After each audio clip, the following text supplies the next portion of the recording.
From the Greeks, we have inherited two ideas about the nature of history. The first is from Heraclitus. You never step in the same river twice. And the second is from Diogenes. There's nothing new under the sun.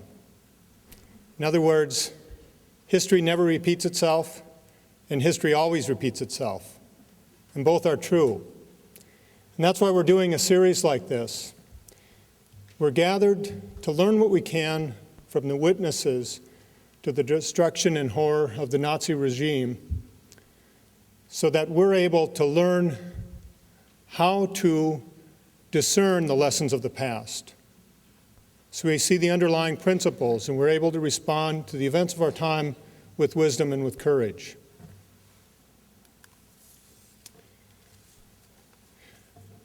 In our last lecture, I announced we had received support from the Wisconsin Humanities Council, and once again I'd like to thank their support and express how grateful we are, not only for the support of this series, but also for all the work that the Humanities Council supports, giving us opportunities for the discussion of great ideas and enriching our lives.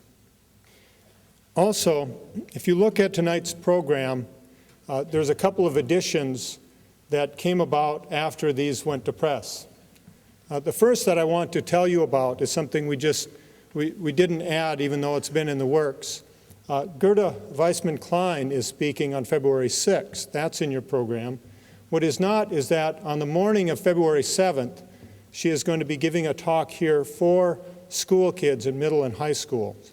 And so if you are a teacher or if you know some teachers who might be interested in that, there is a fee associated with it, and the way to reserve a place for that for a classroom or for a school that's interested in attending is to call the Viterbo box office.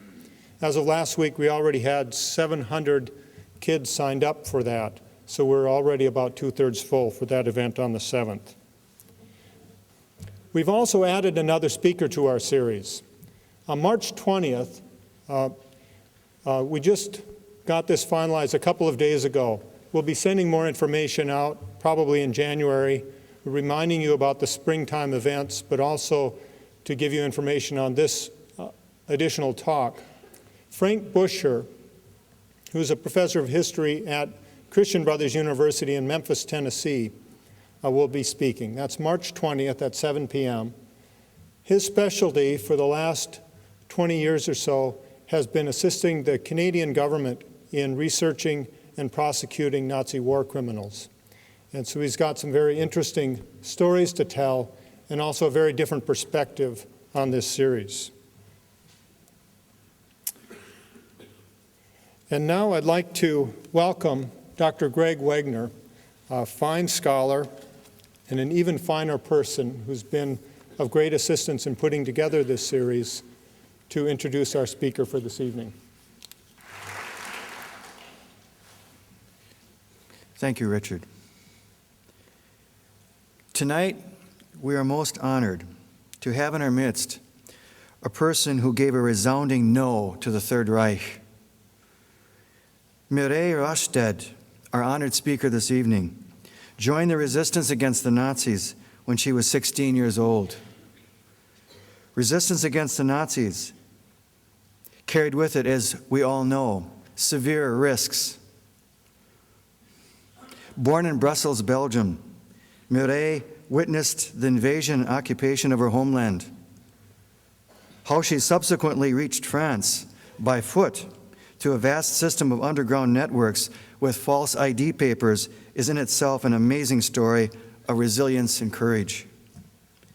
In addition to her work as a medic, Mireille also engaged in all kinds of clandestine activities, including the distribution of anti-Nazi newspapers into the pockets of unsuspecting German soldiers and placing sugar in the gas tanks of German cars to immobilize them. Not so long ago, in an interview with the La Crosse Tribune, Mireille looked back on those years and observed, quote, "When you're 16, nothing frightens you," end of quote. In late 1944, Mireille returned to Belgium during the height of the Battle of the Bulge. It was at this time where she met and fell in love with a young soldier from Minnesota named Alan Rostad, stationed in her homeland. But their time together was short. Mireille later transferred to Germany during the early stage of the occupation to work in counterintelligence in General Dwight Eisenhower's Frankfurt headquarters. After marrying Alan Rostad in March of 1946, Mireille traveled to the United States on a Red Cross ship. Her background and experience as a medic was once called into action when she cared for 200 shipmates, many of whom witnessed the horror of the concentration camps. Houston, Minnesota became Mireille's new home. After completing studies in nursing school, Mireille continued her work as a healer and remained active in neurosurgery for over 35 years. Now, what is mentioned thus far is certainly not the end of Mireille's active engagement with humanity. In 1986, Mireille was awarded the Ellis Island Medal of Honor, an award bestowed on 83 people from some 15,000 nominations. Mireille joined Jackie Kennedy, Gregory Peck, and Muhammad Ali among the honorees. Yes, Mireille has returned to Belgium from time to time. She still remembers the rows of white crosses marking the graves of soldiers who died at Bastogne in the Battle of the Bulge. But there is another equally important aspect of Mireille's life, one which crosses the generations. For many years now, Mireille has continued her critically important work as an educator. She has spoken to many young people about the legacy of the Holocaust, as well as the legacy of the resistance of which she was a part. Not infrequently, Mireille could be found in the classrooms of teachers like Daryl Klott at La Crescent High School and now also Viterbo University, and many other classrooms as well. She comes to us tonight as an eyewitness to history. She also becomes our teacher this evening. Would you offer a warm welcome to Mireille Rostad?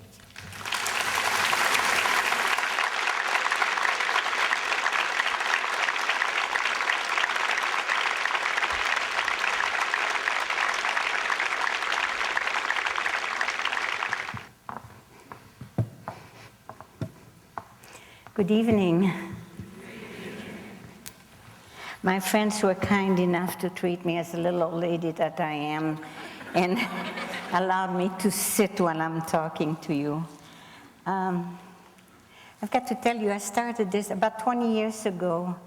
A nice young teacher from Elgin, Minnesota, asked me if I would come and talk to his students about World War II. He was going through the Holocaust with them, and he wanted them to have some background in World War II. And I did have to think about it for a while. I'm not a speaker, as you will soon discover. My English was learned in the American Army. A lot of it I had to forget really fast. I tried to retain what was good of it. So I really had to think about it, and then I thought about our father and our sons and our brothers that we sent to war all the time, and we send them over there. The war is never here. And unless something terrible happened, when they come back, we try really, really fast to forget about the war. It isn't a fun thing to remember. And most of the time, those men, and now those young women who also go to war, don't talk about their experience when they come back. It's a hard thing to do. Like I said, it took me a while, 20 years ago, to get started. And then once I got started, they didn't give me a chance to stop. It seemed like every year there's some other school or some other classroom that invite me to come and talk, and I have a terrible, terrible time saying no. And so it's not so much about my story, but it's to try to remember all those soldiers who left their safe home in the United States and had to go over there. As Dr. Wagner told you, I was 16. Well, I always lie. I really wasn't 16. I was only 15 and a half. But 16 sounded so much better. When 15 and a half doesn't sound nice at all. We knew that eventually we'd be at war. Belgium always get caught in the middle. Napoleon fought in Belgium. World War I was fought in Belgium, and World War II was going to be the next one. 1939, the men in Belgium were mobilized. The army took them in and started training them. Like we say, we knew Hitler would finally turn toward Belgium and France and England. At school, they recommended that we take first aid classes. Other children took other things to do with the war. And our first aid classes weren't really anything to do with Band-Aid or arm sling. It had to do with war wounds and how to handle mustard gas if the Germans used it again. They used it during World War I, and I think the population very much suspected they would use it again. And so I took my first aid classes, and it was exciting, but it was all textbook and not very frightening. You know, blood isn't blood in a textbook. On May the 10th, 1944, we all woke up at 6 o'clock in the morning. Bombs were falling on Brussels. We knew it was coming, and yes, it was a big shock. Everybody went into the street in their pajamas, their nightgown, to see what was going on. And apparently the German also had people working for them in the underground in Belgium. And in every mailbox was a declaration of war.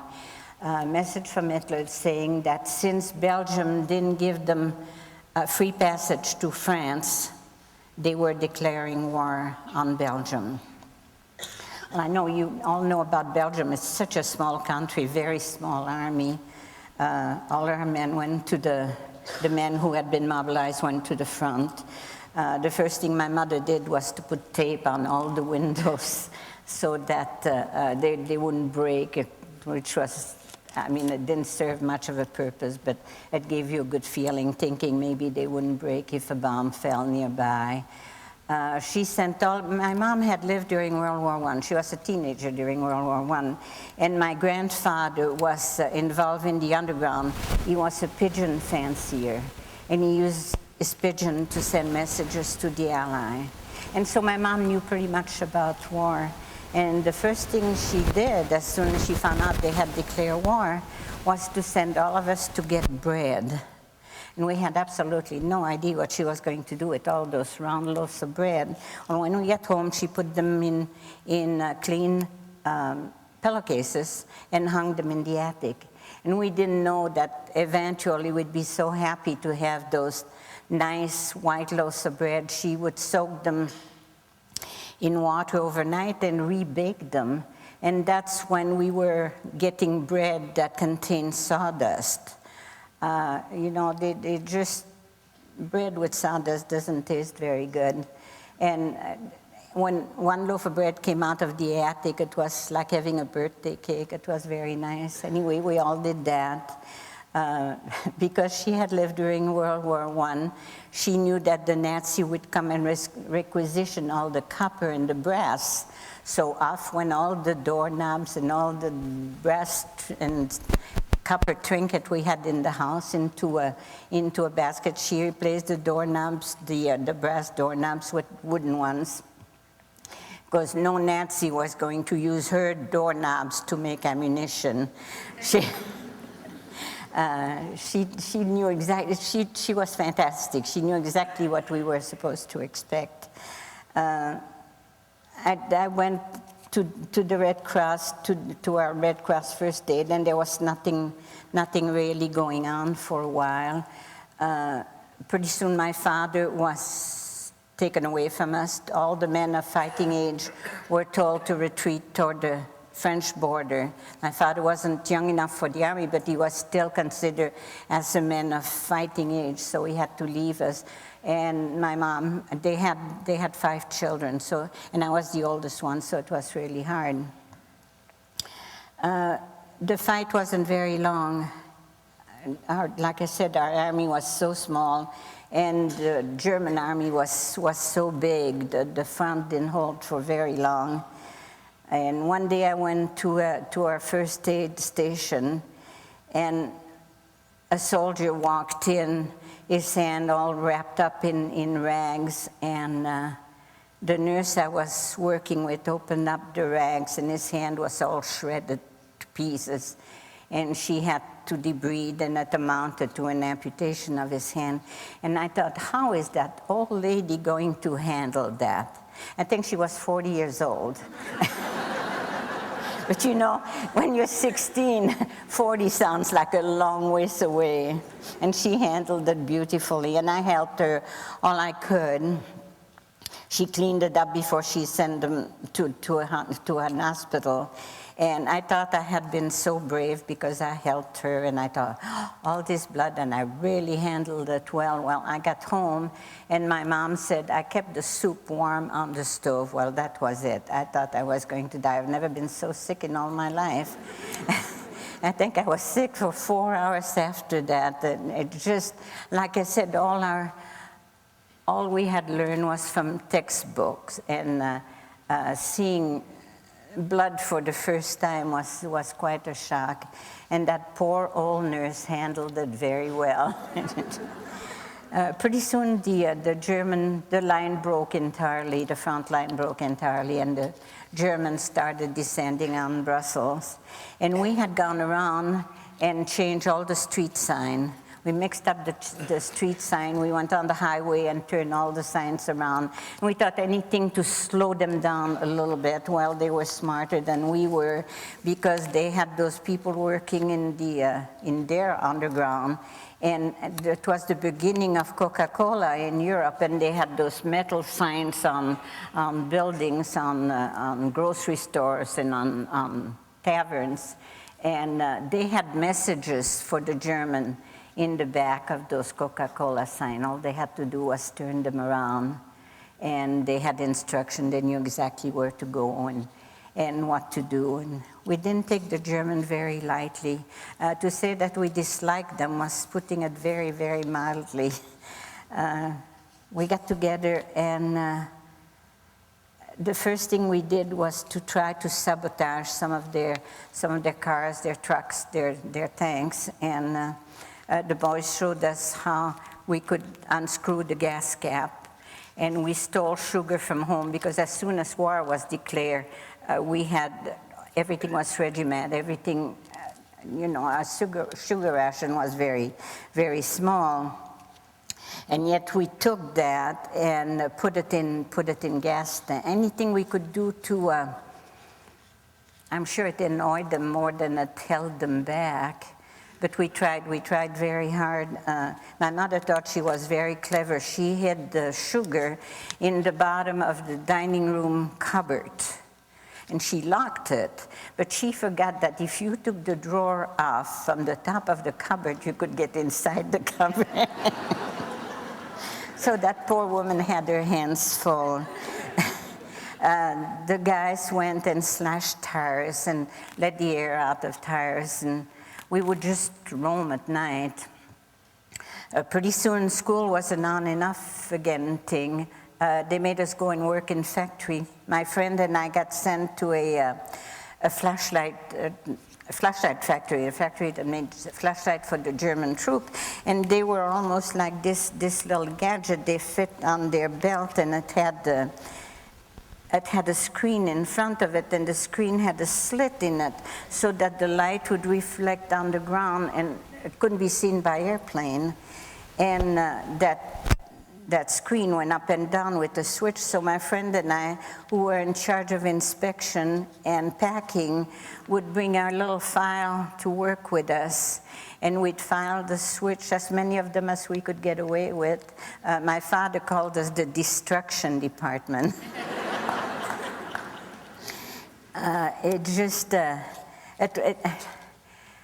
It's hard to explain how it was almost a natural thing, and maybe because our parents had been involved in World War I, and we had heard all the things that had gone on during World War I. We disliked them thoroughly, period. It's my way of putting it.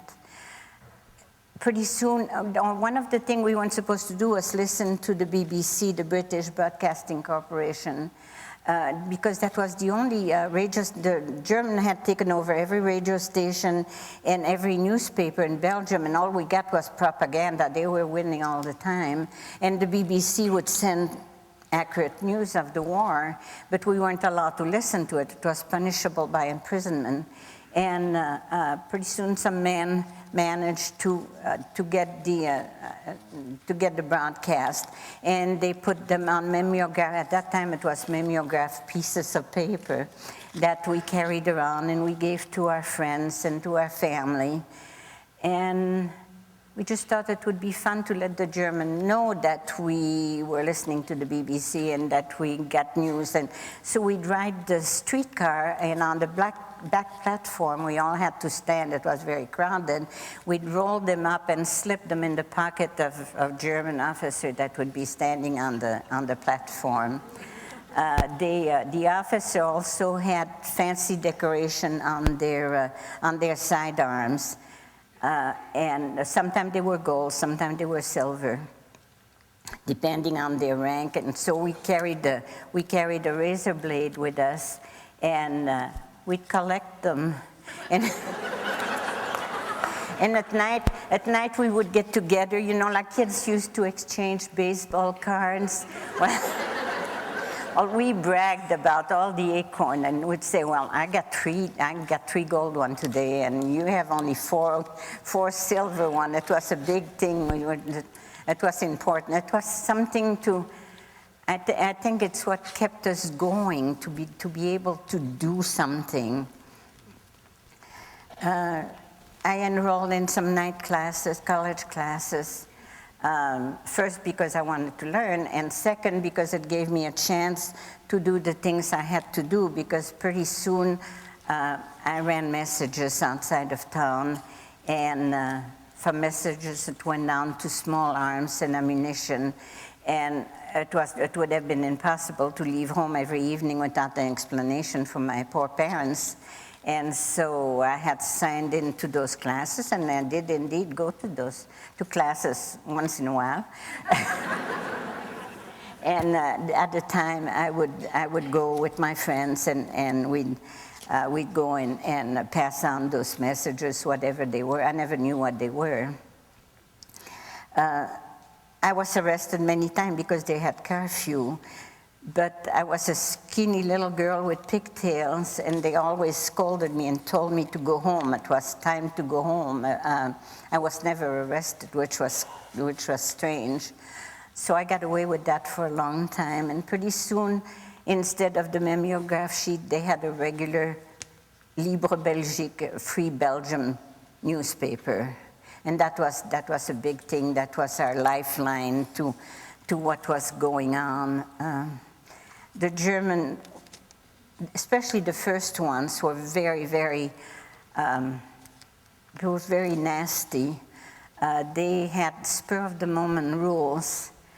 One time we weren't allowed to walk on the sidewalk if a German was on the sidewalk. We had to walk in the street.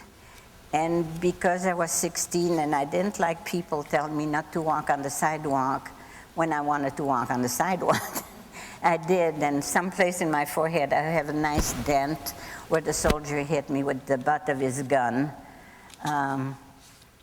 They would requisition everything. They requisitioned my father's car, they requisitioned our bikes, anything they wanted, they just took. I know when I worked with the American Army, they would requisition things, but they would, you know, if they requisition a car or a home, they would give you some papers and you got payment for whatever they requisition. Not so the German. They would go in the forest with machine gun and hunt. We didn't have very many deers or wild boar left at the end of the war. A deer doesn't have much of a chance against a machine gun. They raided the banks, they raided the museums, transferred everything to Germany, arrested a lot of people. It was a long time before my father came home. I think it was 2.5 months. Never had the chance to be reassimilated in the army because it went too fast. The German had a thing called Blitzkrieg, and it meant they took a town and they didn't stay there. They just kept on advancing very fast. That was their way of fighting the war. And my father had been hiding in a castle in France, and was telling us when he came home how he took baths in wine because there wasn't any water, but there was a lot of wine in the cellar. And so they washed in wine. He came home, and